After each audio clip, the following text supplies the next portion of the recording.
继续来看台北地方法院审理着金华城的弊案。11号是第一届来提审着威经集团的主席沈庆京。沈庆京的律师团来压料，讲台北地检署伫沈庆京保外就医的期间，不当来审问，唔那甲恐吓，伊甲瓜问题加出来，佮甲暗示讲，伊若无交保，公司恐惊会倒大。民众党来痛骂，讲这整个审问的过程真侪疑点。台北地检署是滥用权力、逼口径。台北地检署回应讲，拢是无实在的指控，讲这侦办的过程拢依法进行。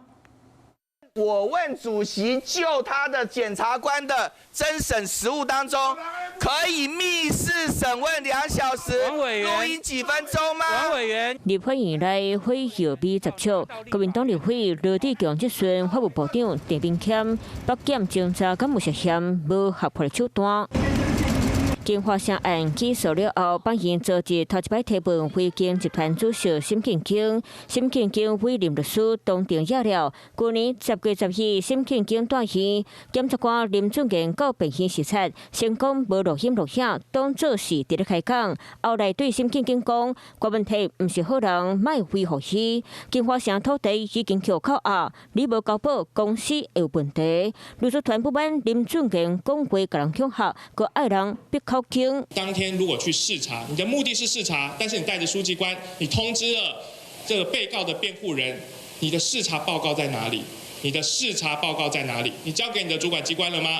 你交给法院了吗？如果有，马上拿出来。是视察，或者是问讯，民众党提出基本，嘛控诉这场对谈有2点钟，说敢若录音录影短几分钟，甚至伫咧闭路记载，当事人保持无出声。他说，这是因为被告要求，所以他们才开始改侦讯。记不记得沈庆京在这个侦讯上面的注记是什么？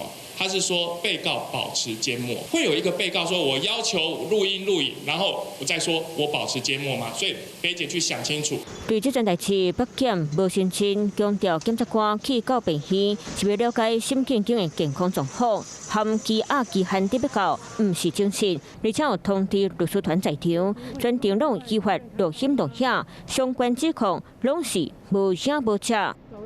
Hello， 我是庄慧琪。想要抢先掌握最及时的新闻资讯吗？赶快订阅、按赞、开启小铃铛，锁定华视新闻 YouTube 频道。